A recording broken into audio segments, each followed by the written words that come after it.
Cross the border এবং পড়াশোনা করে সরকারি চাকরিতে জয়েন করেন, বহু রকমের ঘাত প্রতিঘাতে টিকে আছে।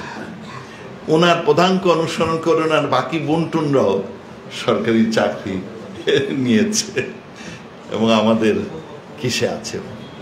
So she is a model.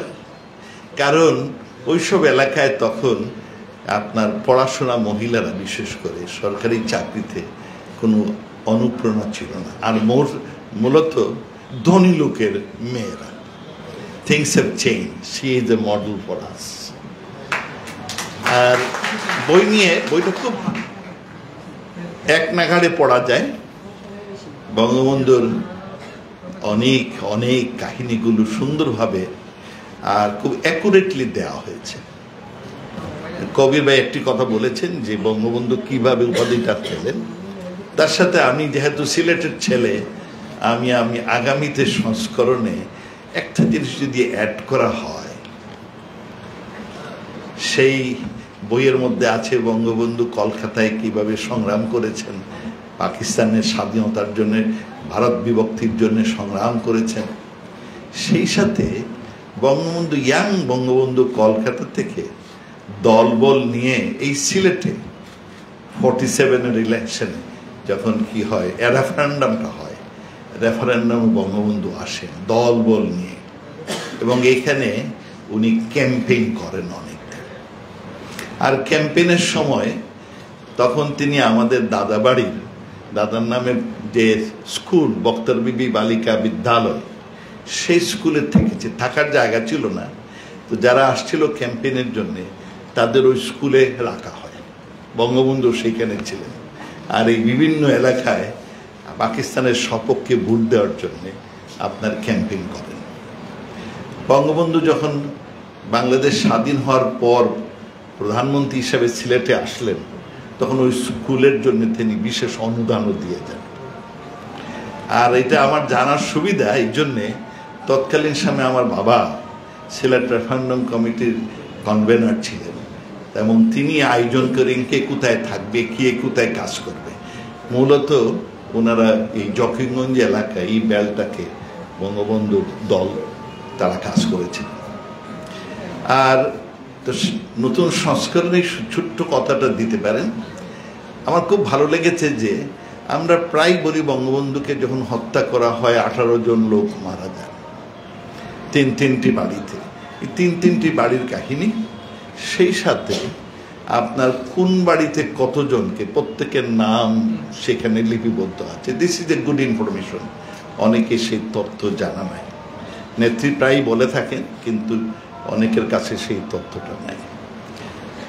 আরেকটি জিনিস আমি অ্যাড করতে চাই যে বঙ্গবন্ধু ইয়াং এইজে যখন আপনার গোলাভরা ধান ওনার বাড়িতে, কিন্তু অন্যের বাড়িতে খরার কারণে কোনো খাওয়ার দাওয়ার নাই, বাড়িতে এসে নিজের বাড়ির খাওয়া ধান অন্যের কাছে বিলিয়ে দেন। এই ইয়াং আপনার যুবক, এই যে মন মানসিকতা, সেইটা বোধ হয় অ্যাড করলে পরে এই বাকি যেটা কর্মচারীর জন্যে তাগ, স্কুলের জন্যে, এটার সাথে একটা it could add richness to the story. এবং এইগুলো যে ছোটোবেলার থেকে বের হয়ে আসছে তারও আমরা একটা পরিচয় পাব। আমি একটা প্রস্তাব করেছি সরকারের কাছে, সেটি হচ্ছে যে আমাদের দেশের যতগুলো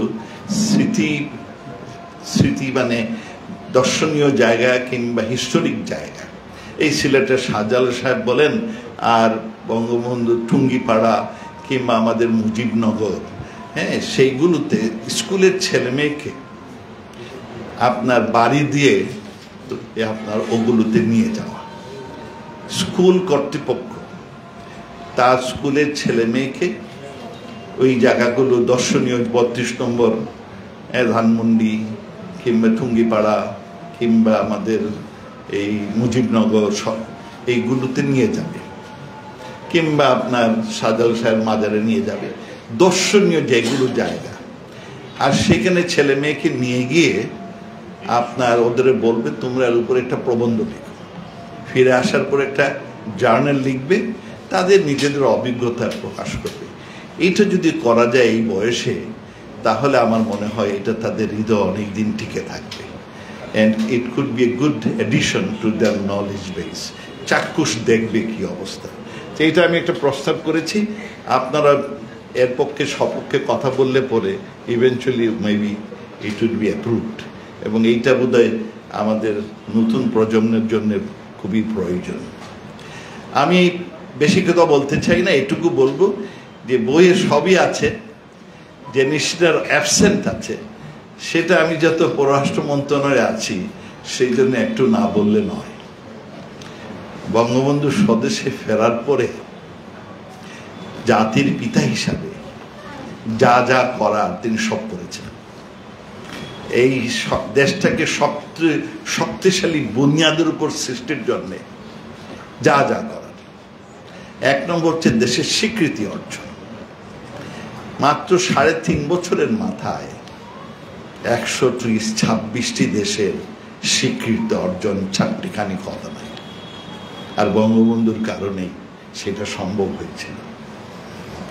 আর 2.5 মাসের মাথায় একটি বন্ধুপ্রতিম দেশ, বিদেশি আপনার যে সোলজার, তাদের তিনি অত্যন্ত সসম্মানে সমঝোতার মাধ্যমে ফেরত পাঠিয়েছেন।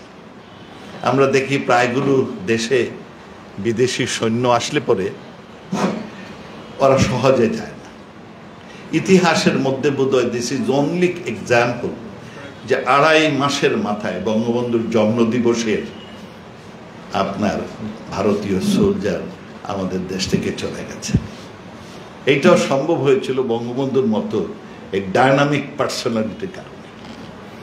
আর আরেকটি জিনিস হয়তো বলা দরকার, যে উনি অল্প দিনের মধ্যে পৃথিবীর যতগুলো বড় বড় সংস্থা ছিল, IMF, ওয়ার্ল্ড ব্যাংক, নেইম ইট, কমনওয়েলথ, সবগুলো সদস্য পদ ইনক্লুডিং UN অর্জন করেছে।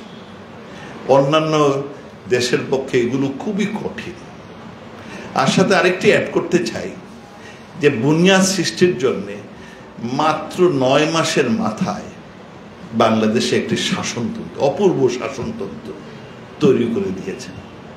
9 মাসের মাথায় অনেকে মনে করতে পারে অতদিন লাগলো কেন?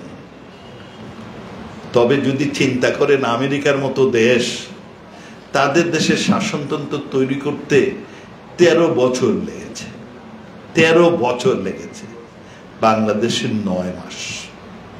পাকিস্তানের এই পচা শাসনতন্ত্র তৈরি করতেও 9 বছর লেগেছে, 47 to 56। এগুলো চিন্তা করলে বলতেই হবে যে একটা অভাবনীয় কাজ করেছে। আর শুধু তাই নয়, দেশের শিক্ষা, সংস্কৃতি, ধর্মীয় সব ক্ষেত্রে, কৃষি ক্ষেত্রে বঙ্গবন্ধুর যেগুলো পলিসি স্ট্র্যাটেজি রেখে গিয়েছিলেন, সেগুলো এখনো আমাদের চলার পথের পথে। আমরা যেহেতু পররাষ্ট্র মন্ত্রণালয়ে কাজ করি, তিনি অপূর্ব একটি প্রিন্সিপাল দিয়ে গেছেন পররাষ্ট্রমন্ত্রী, আমরা এখনো সেটা ফলো করি। সেটা হচ্ছে সবার সাথে বন্ধুত্ব, কারো সাথে বৈরিতা। ইম্যাজিন, এই যে একটি প্রিন্সিপাল, কার্ডিনাল প্রিন্সিপাল দিয়ে গেছেন, এগুলো খুব কম লোকই তৈরি করে গেছে। যাই হোক, আমি কথা বাড়াতে চাই না। আমি বইটা আমার ভালো লেগেছে, এবং যেহেতু গিন্নির বই, সেই জন্য বেশি বলা ভালো হবে না। তবে যেটা বলতে চাই, আই লাইক দি আইডিয়া, সে যে ছেলে মেয়েদের পড়ার জন্য উৎসাহ করার একটা পন্থা গ্রহণ করেছে, আর সিলেট সিটি কর্পোরেশন সেইটা গ্রহণ করেছেন। যারা এর সাথে সম্পৃক্ত, this is a very innovative way of teaching, এবং এইটা আমার খুবই পছন্দ হয়েছে। এবং এই জন্য এর সাথে যারা সম্পৃক্ত, আমি তাদের সবার প্রতি কৃতজ্ঞতা জানাই, ধন্যবাদ জানাই। বাংলাদেশ বঙ্গবন্ধুকে জানলে বাংলাদেশ জানা হবে, আর বাংলাদেশ জানতে হলে অবশ্যই আমাদের জাতির পিতা বঙ্গবন্ধুকে অধ্যয়ন করা অবশ্যই প্রয়োজন। আপনাদের সবাইকে অসংখ্য ধন্যবাদ। জয় বাংলা, জয় বঙ্গবন্ধু। ধন্যবাদ সম্মানিত প্রধান অতিথি মহোদয়কে।